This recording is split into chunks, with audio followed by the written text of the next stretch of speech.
Olá, queridos irmãos, sejam todos bem-vindos para mais uma Escola Bíblica Dominical, mais uma aula da nossa Escola Bíblica Dominical.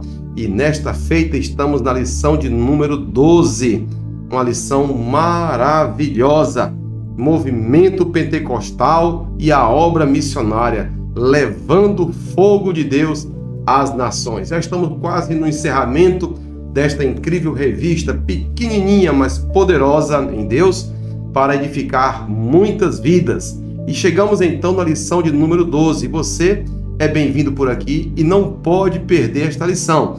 Fique conosco até o final da revista, assista nosso comentário, participe compartilhando, comentando, enfim, curtindo.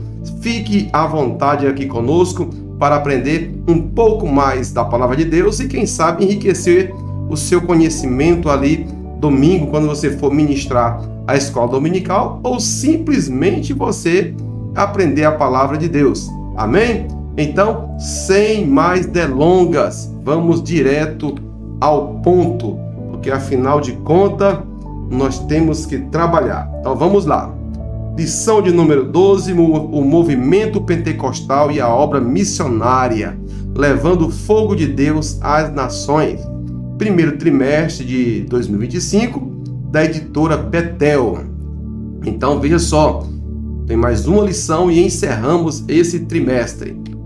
Vamos lá, vamos ver aqui, deixa eu me localizar aqui, porque é toda uma ciência, minha gente. Tá? Muito bem. Texto áureo.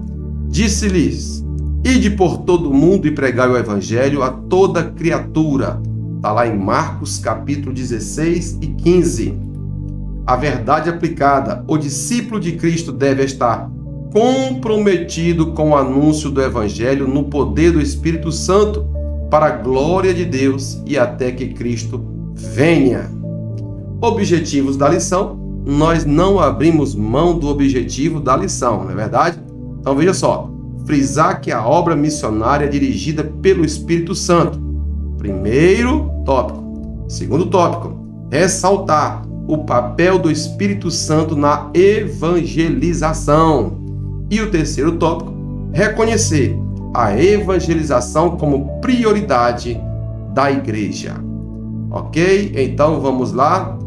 O Espírito Santo direciona a obra de Deus. Tá? Está aqui no nosso tópico, o primeiro tópico. O Espírito Santo direciona a obra de Deus. O fervor evangelístico no movimento pentecostal floresceu no início do século XX, como vimos na lição de número 7, e isso aconteceu devido à ação do Espírito Santo na conversão e na capacitação para o serviço. Esse fato aponta para uma ação posterior ao processo da regeneração. Vide Lucas 24 e 47. Em Lucas 24 e 47, é um texto bem conhecido, e você quiser conferir conosco aí, fala a respeito do Ide de Jesus, as últimas aparições dele. O 47, e em seu nome pregasse o arrependimento e a remissão dos pecados. Em todas as nações, começando por Jerusalém, e dessas coisas vós sois testemunha. E eis que sobre vós envio a promessa do Pai. Ficai, porém, na cidade de Jerusalém, até que do alto sejais revestido. Está também em Atos capítulo 1 e 8. Duas junções. Queridos irmãos, o revestimento do Espírito Santo capacita a pessoa, o obreiro, a obreira, o jovem, para a obra de Deus. Somente através dessa capacitação espiritual, dessa experiência com o Espírito Santo na vida da pessoa, ele tem a ousadia, a intrepidez e a voluntariedade para o trabalho na obra de Deus. Eu digo a voluntariedade, porque ninguém, irmãos, ninguém é capaz de fazer alguma coisa para Deus se ele não for movido pelo Espírito Santo. Você pode observar que a Assembleia de Deus é a maior denominação pentecostal do Brasil. Isto só é possível porque o Espírito Santo vocacionou e enviou os missionários suecos, Daniel Berg e Gunnar Wingre, para vir ao Brasil pregar a palavra de Deus. A experiência da Rua Azusa, os movimentos do início do século XX, os finalmente do século XIX, queridos irmãos, foi de um mover do Espírito Santo muito grande para reavivar esta chama. E nunca, desde Pentecoste, o Espírito Santo sempre esteve em ação na nossa vida. Às vezes nós dizemos que houve uma cessação do Espírito Santo, mas isso é porque não analisamos direito a história da igreja, a história dos mártires, dos patriarcas da igreja. O Espírito Santo sempre esteve em ação, agindo e capacitando as pessoas e direcionando obreiros e obreiras por todo o mundo, em especial pelo Brasil. Por direcionamento divino e iniciar Daniel Berger, irmãos, eles tiveram um direcionamento divino. E esse direcionamento divino foi através do Espírito Santo. Nós já comentamos isso nas lições passadas. O Espírito Santo falou-lhes ao coração acerca de uma cidade chamada Belém, mas que não era Belém de Israel, mas Belém na América do Sul. E ele foi consultar ao mapa e tomou o navio juntamente com seu companheiro de fé, Gunnar Wingre e Daniel Berger, desembarcaram por volta de 1910, ali no final do ano, na cidade de Belém do Pará. E essa chama se espalhou por todo o Brasil, através dessa capacitação, desse direcionamento. Não podemos trocar a liderança do Espírito Santo por nossas aptidões, capacidades e cognitivas que nós temos. Não. Nossa força pessoal, nossa inteligência pessoal. Nós não podemos trocar a capacitação, o direcionamento do Espírito Santo pelo nosso preparo secular e confiar na força do nosso braço. Não, nós devemos sempre buscar o direcionamento do Espírito Santo para nós não sermos confundidos e sermos dados por fracassado. Vamos para o tópico seguinte. 1.1. O Espírito Santo capacita. Os que professam a fé em Cristo têm sido perseguidos em diferentes partes do mundo. Muito bem, em diferentes partes do mundo, o povo de Deus é perseguido desde o início da igreja. Está em Mateus 5:10. Porém, apesar dessa realidade, eu estou lendo sem mostrar aqui, muito bem. Apesar dessa realidade, os discípulos de Cristo são chamados a evangelizar. E isso nos faz ver que, sem o poder do Espírito Santo, o povo de Deus não pode cumprir a ordenância missionária. Vamos ver o que diz aqui então em Atos capítulo de número 8, versículo de 1 ao 4. E também Saulo consentiu na morte dele, e fez-se naquele dia uma grande perseguição contra a igreja que estava em Jerusalém. E todos foram dispersos pelas terras da Judeia e da Samaria, exceto os apóstolos. Queridos irmãos, a perseguição na igreja, ela não é de agora, mas Deus nunca parou de chamar o seu povo e de capacitar os seus obreiros para a obra de Deus. Um obreiro de Jesus, ele precisa, sobretudo, ter uma vida de comunhão com Deus para ele ser, primeiramente, capacitado e depois direcionado para onde deve caminhar. para onde deve andar, para onde deve guiar aí o trabalho missionário.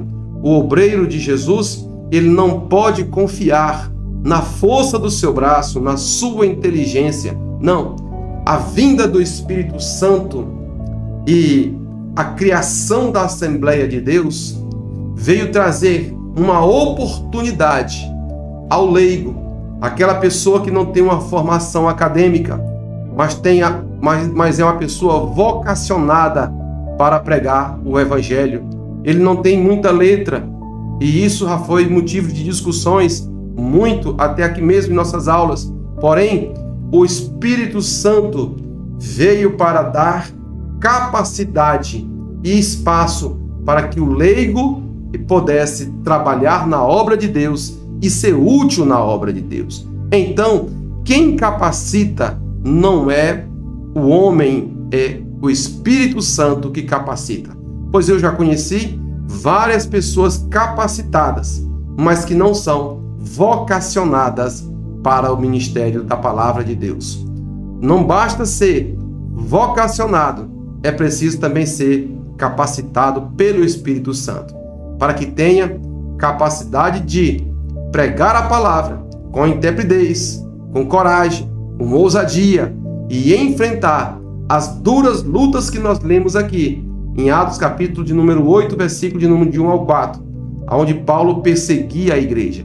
E ainda hoje, o diabo e seus agentes perseguem a igreja e os obreiros do Senhor Jesus por todo o caminho, tentando atrapalhar de alguma forma, ora usando a força sobrenatural, outra hora usando a força carnal daqueles que não conhecem a Deus.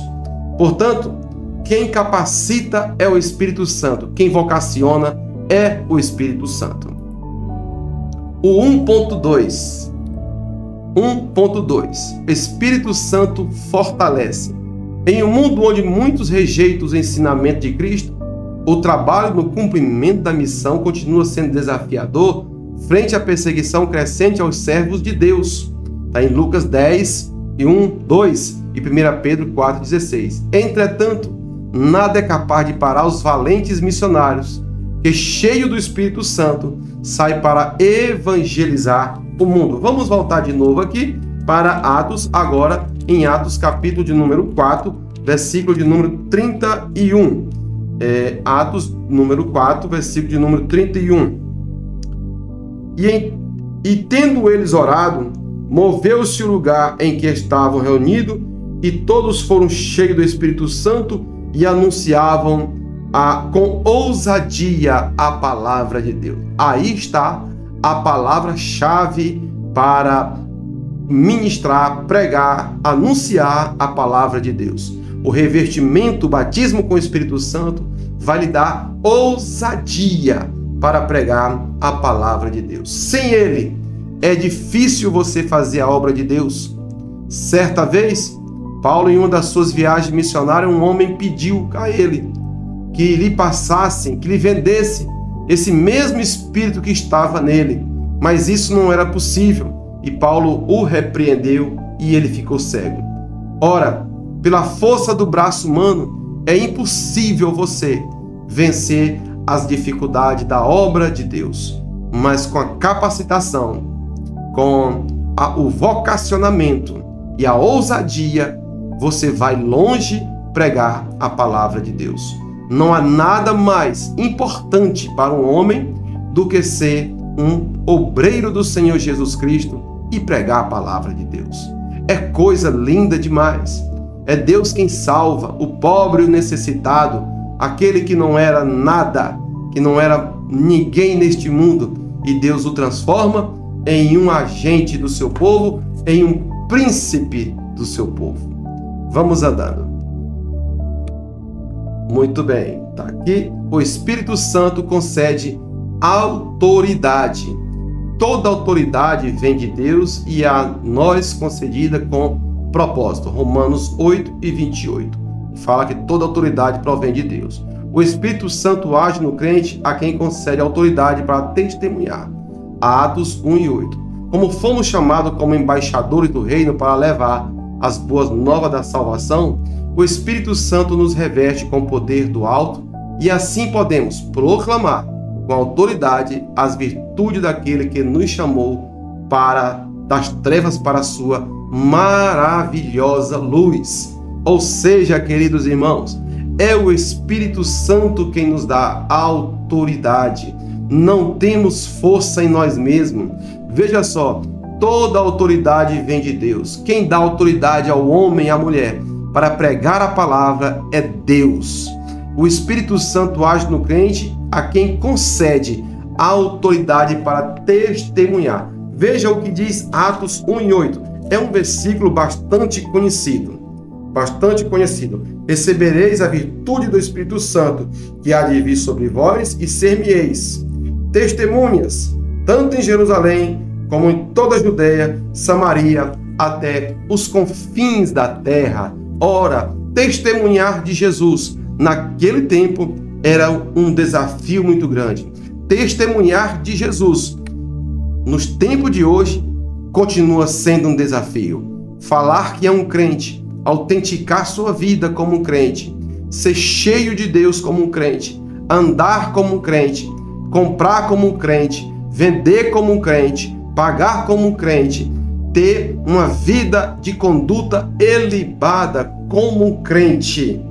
Queridos irmãos, se o Espírito Santo não lhe conceder esta autoridade, aí é o que você vê muito por aí, muita patifaria, muita palhaçada com o nome do Evangelho. Muitos não têm medo e perderam até o temor de Deus. Mas aqueles que são revestidos pelo poder do Espírito Santo, eles têm a capacidade, tanto no seu viver, na sua vida ética, como em testemunhar, pregar e ter autoridade até mesmo sobre demônios. Vamos voltar aqui para o slide e dar mais uma avançada. O tópico de número 2. O Espírito Santo separa e envia. Eu ainda vi, irmãos amados, na igreja, hoje não é mais tão comum, o chamado de obreiros para a obra missionária e abrir igreja em tal cidade. Veja só o que diz aqui o slide. Jesus espera que as igrejas cheias do Espírito Santo vivam a mesma experiência do dia de Pentecoste, relatada no capítulo 2 de Atos dos Apóstolos. Para isso, o Espírito Santo chama e prepara homens e mulheres para proclamar as boas novas do Evangelho. 1 Coríntios 1:17. Jesus espera que as igrejas cheias do Espírito Santo vivam a mesma experiência do Pentecoste. Não é possível viver uma vida de experiência de Pentecostes na sua igreja se é uma igreja que não ora, se é uma igreja que não ensina, se é uma igreja que não jejuma. Não há como ter um Pentecoste na sua igreja se não há o caminho da oração, leitura da palavra e do jejum. Não há como haver um Pentecoste na sua igreja se não tem esse tripé pentecostal para sustentar a igreja e ser cheia do Espírito Santo. Para isso, o Espírito Santo chama e prepara homens e mulheres para proclamar as boas novas do Evangelho. Sim, ele chama, ele prepara, mas é preciso ser vocacionado, é preciso estar apto, é preciso estar com o coração aberto, é preciso ter um desejo que não é humano, mas um desejo espiritual para ser enviado para fazer a obra. Hoje em dia, se tem dificuldade até mesmo de nomear uma pessoa na igreja para exercer uma função. E por quê? Porque as igrejas pararam de orar, as igrejas pararam de jejuar, as igrejas não ensinam mais a palavra, não ensinam que Jesus Cristo é o caminho, a verdade e a vida, e que nós, homens, somos o pó nessa terra, e que nós somos miseráveis, pobres pecadores. Não. A mensagem de hoje É a mensagem: você vai vencer, você é isso, você é bonito, você vai reinar em vida, você vai ser isso, você vai ser aquilo. E vai vendo aí um grande esfriamento no meio do seio das igrejas, até mesmo as que se denominam pentecostais. Nós precisamos voltar à prática do primeiro amor, de pregar a palavra de Deus, de orar. A igreja precisa orar, o seu pastor precisa orar com a igreja, e a igreja precisa orar com o seu pastor, e o seu pastor orar pela sua igreja, e a sua igreja orar pelo seu pastor. Aleluia! Vamos lá, vamos andando. Opa, tá aqui. A necessidade da obra missionária. Nunca foi, irmãos, tão urgente a obra missionária como agora. O Senhor Jesus confiou à sua igreja uma empreitada de suma importância, a obra missionária. Veja o que diz Mateus 28 e 19. Mateus 28 e 19. Está aqui pertinho. Mateus 28 e 19. É os últimos capítulos, se não o último capítulo. Portanto, ide, ensinai todas as nações, batizando em nome do Pai, e do Filho e do Espírito Santo, ensinando a guardar todas as coisas que eu vos tenho mandado. E eis que eu estou convosco todos os dias. Todos os dias. Ele está conosco. Todos os dias. Todos os dias. Até a consumação do século. Não se prega mais isso na igreja. Não se prega mais a presença de Deus dentro da igreja. Isso é muito sério, isso é muito urgente. O vocacionamento do povo de Deus a ministrar palavras, a pregar a palavra, a trazer pessoas para a igreja, a pregar dentro de casa, fora de casa. Isso é de uma urgência tamanha, meus amados irmãos. Veja só, desde a ascensão de Cristo aos céus, em Lucas 24, 51, o Espírito Santo tem separado e enviado servos fiéis para o trabalho missionário, a fim de alcançar aqueles que estão perdidos da casa do nosso Pai.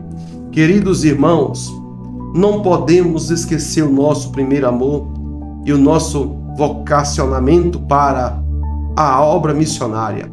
Uma igreja, ela precisa ter a visão missionária, mas a visão missionária, ou a visão de qualquer igreja em qualquer área, ela só vai ser limpa, a visão limpa, quando ela chora, quando a igreja que chora através da oração, uma igreja que usa o colírio da oração, ela consegue fazer uma obra de expansão muito grande.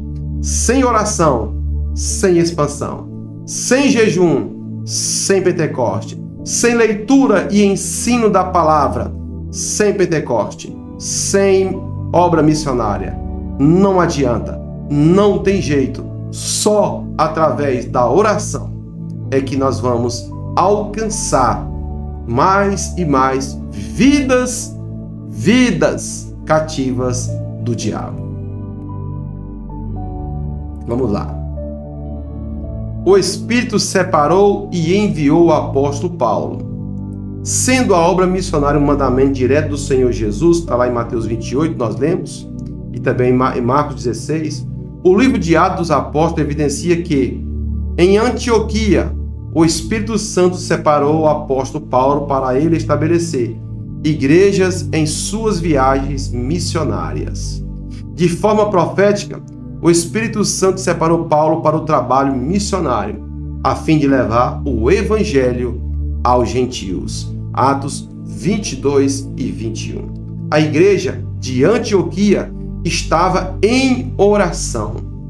Foi então que o Espírito Santo falou à igreja e separou o apóstolo Paulo e o outro rapaz chamado Barnabé. Primeiramente era Barnabé e Saulo, depois virou Saulo e Barnabé. As viagens missionárias do apóstolo Paulo, todas elas eram direcionadas pelo Espírito Santo. Todas as viagens dele eram direcionadas para o Espírito Santo. Daí nós tiramos esta lição, que nós precisamos ter sensibilidade ao Espírito Santo para entendermos o propósito divino dele para a obra de Deus. Sem Espírito Santo, sem direcionamento, sem Espírito Santo, sem ousadia, nós precisamos, irmãos, mais do que nunca, reavivar esta chama que arde em nosso coração para anunciar o evangelho da salvação. O Espírito Santo separou e enviou Paulo. O Espírito Santo há de separar aí na sua igreja, na sua obra. Deus há de guiar você, mas se você não buscar em oração, se você não buscar em jejum e na leitura da palavra, não adianta tentar outra coisa, e você não vai conseguir. Vamos lá. E queridos irmãos, parece um pouco duro, mas é uma verdade que nós não podemos tampar com a peneira. É uma grande verdade. Nós precisamos do Espírito Santo. Vamos ver aqui o 2.3. O Espírito Santo é a fonte do testemunho. Jesus disse que a vinda do Espírito Santo faria dos discípulos suas testemunhas. Atos 1 e 8. Nós lemos agora há pouco. O Espírito Santo concede à igreja testemunhar com ousadia as boas novas do Evangelho de Cristo. Está em Atos 4 e 33. Atos dos Apóstolos registra os resultados do anúncio do Evangelho pelos primeiros discípulos após a descida do Espírito Santo no dia de Pentecostes. Está lá em Atos 2,41. Depois da morte de Cristo, somente a presença do Espírito Santo poderia encorajar os discípulos a saírem pelo mundo a pregar a ressurreição com fervor inabalável, mesmo enfrentando perseguição, tortura e até mesmo a morte. Queridos irmãos, no dia de Pentecostes, aquele dia em Jerusalém, tinha judeus de todas as partes do mundo conhecido. Aquele dia foi o dia da internacionalização do Evangelho. Dali saiu muitas pessoas a contar o que havia acontecido em Jerusalém. E muitas pessoas, depois, quando o apóstolo Paulo vai visitar algumas cidades da Ásia Menor principalmente, ele já encontrou alguns discípulos de Cristo que não sabiam, nem tinham recebido o Espírito Santo, porque alguém pregou para eles, mas esse alguém que pregou para eles não impôs as mãos sobre eles, e eles não entenderam. Mas o apóstolo Paulo, movido e guiado pelo Espírito Santo, foi e lhes fez uma pergunta: não recebeste ainda o Espírito Santo?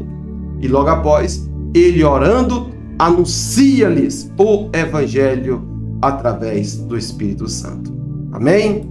Vamos aqui então para o 3.3. O ponto 3 tem um objetivo muito claro, né?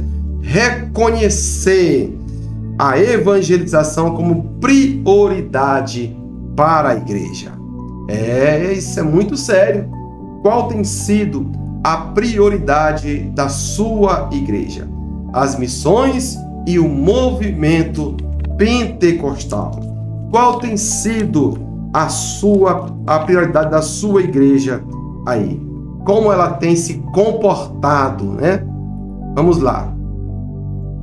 Muitos movimentos de avivamento ao longo da história da igreja foram caracterizados por um poderoso interesse pela evangelização pelo mundo. Isso é uma grande e poderosa verdade. Podemos atestar isso ao observar os muitos pregadores enviados ao povo, como John Wycliffe, o fervor missionário da igreja da Morávia, os irmãos moravianos, que nós lemos lá no início das lições, as pregações de John Wesley na Inglaterra, o wesleyanismo entrando ali nos Estados Unidos, na costa oeste, Então, queridos irmãos, qual tem sido a prioridade da sua igreja? A igreja ela deve ter uma prioridade, pregar o evangelho. Há hoje muitos métodos para se pregar o evangelho. Existem os grupos familiares, existem as células, né? Existem muitos métodos e meios para evangelizar a palavra de Deus aos corações do pecador. Agora eu lhe pergunto, como anda a sua igreja nessa área? Ou até mesmo como anda você? Como está você diante de Deus, diante da obra de Deus? Você está fazendo alguma coisa? Ou você já se acha velho demais, cansado demais para pregar a palavra de Deus? Ainda há tempo, e você não pode se considerar uma ferramenta inútil. Não, você é muito útil na obra de Deus. Somente se coloque na posição de um homem de Deus e o Espírito Santo vai lhe capacitar, lhe vocacionar, lhe capacitar, lhe enviar com ousadia para pregar o Evangelho de Jesus. Esses irmãos que nós lemos aqui,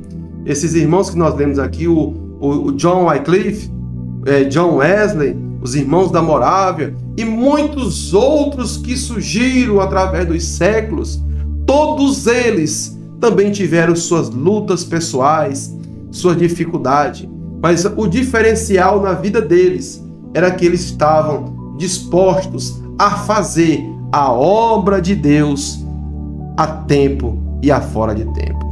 Você precisa também se disponibilizar, se colocar na brecha para pregar a palavra de Deus. Tópico 3.1.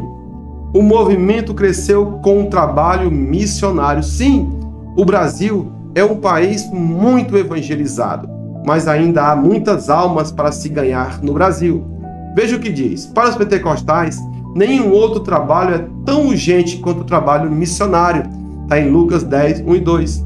A Assembleia de Deus do Brasil, por meio da obra missionária, expandiu pelo estado do Pará, alcançou o Amazonas, propagou pelo Nordeste e avançou por todo o território nacional, principalmente entre as camadas mais pobres da população. Queridos irmãos, parece uma coisa orquestrada por uma mente humana, mas não foi. Foi o próprio Espírito Santo que orquestrou tudo isso.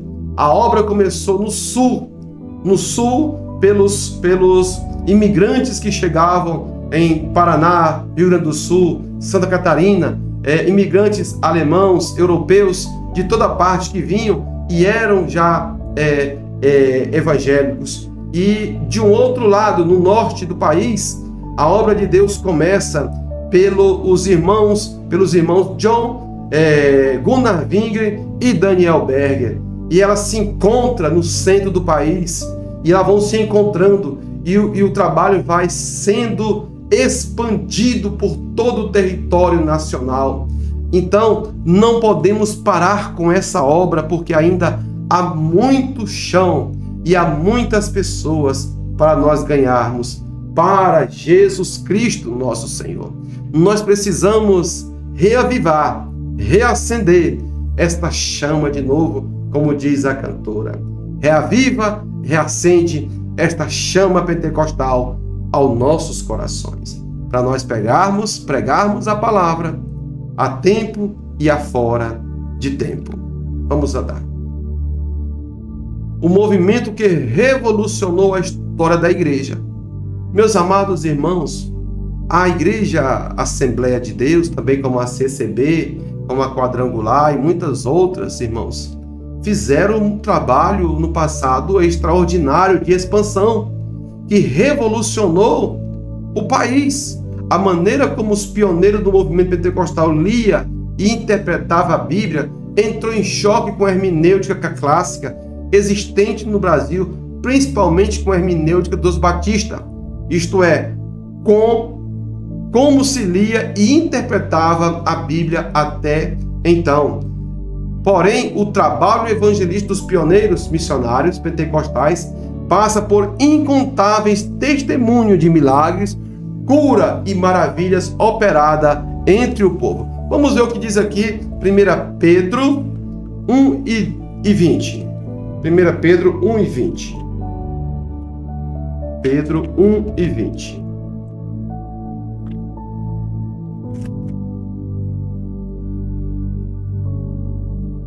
O qual, na verdade, em outro tempo foi conhecido, ainda antes da fundação do... desculpa, eu estou lendo 1 Pedro, é de 2 Pedro. 1 e 20, eu estou achando estranha a leitura. Sabendo primeiramente isto, que nenhuma profecia da Escritura é de particular interpretação, porque a profecia nunca foi produzida por vontade do homem algum, mas os homens santos de Deus falaram, inspirado pelo Espírito Santo. Ora, aonde faltava o conhecimento, não faltava o Espírito Santo para falar aos corações. Por muitos anos, a Assembleia de Deus foi motivo de chacota nas igrejas tradicionais e até mesmo dos teólogos eruditos das igrejas tradicionais. Mas Deus, por quê? Nós não tínhamos um conhecimento, né? A igreja não tinha uma atenção muito forte para o estudo da teologia. Mas, amados irmãos, ao longo da história, Deus foi preparando e levantando homens no seio da igreja, homens estudiosos que buscaram a igreja, mas que não tinham tanto espaço para divulgar o conhecimento como tem nos dias de hoje. Mas nem por isso a Assembleia de Deus ou o movimento pentecostal viveu na ignorância. Não, tivemos uma evolução de conhecimento muito grande. Tivemos uma evolução de conhecimento que hoje eu acredito que já precisa dar um controle em cima desse conhecimento, porque estão se aplicando demais ao conhecimento e deixando de menos a palavra, o jejum e a oração. Queridos, aonde faltou o conhecimento profundo da palavra, o Espírito Santo supriu esses pregadores e pregadoras ao longo deste século. E aí, o resultado é, por onde você passa nesse país, você encontra uma igreja Assembleia de Deus. Vamos dar aqui mais um pouco. Um trabalho missionário e inovador. Sim, o movimento pentecostal trouxe uma inovação muito grande, porque, veja só, o maior presente que Jesus concedeu à sua igreja ao derramar o Espírito Santo foi o poder de tornar-se uma igreja missionária, que exerce uma grande comissão no poder e na autoridade do Espírito Santo. Aqui as referências. Guiado pelo Espírito Santo, Daniel Berg e Gunnar Wing impactaram muito ao pregar e ensinar, desenvolvendo o quadrilátero pentecostal. Ou seja, Jesus Cristo salva, cura, batiza com o Espírito Santo. E em breve voltará. Essa nova dialética pentecostal fez com que muitos aceitassem a mensagem sobre o Espírito Santo e o Evangelho de Jesus Cristo. Queridos, Jesus salva, Jesus cura, batiza com o Espírito Santo e em breve voltará. Jesus voltará para buscar a sua igreja. Nós precisamos anunciar este santo Evangelho a tempo e a fora de tempo. Em todo tempo. Não se preocupe com o nível de intelectualidade que você tem. Pregue uma palavra simples, como Jesus, rasinha, e um pensamento profundo, para que a pessoa possa compreender os desígnios de Deus para a sua vida. Jesus falava bem rasinho e pensava muito profundo.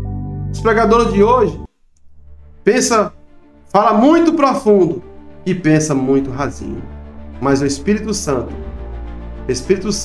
é capaz de lhe capacitar para esta obra que ainda está inacabada.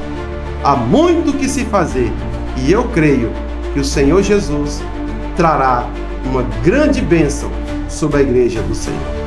Queridos irmãos, estamos chegando ao final de mais uma lição da nossa escola bíblica ou escola bíblica dominical. Que o Senhor possa falar mais ao teu coração, para você ministrar esta palavra ou simplesmente aprender. Não se esqueça de buscar a Deus em oração, em jejum e na leitura da palavra.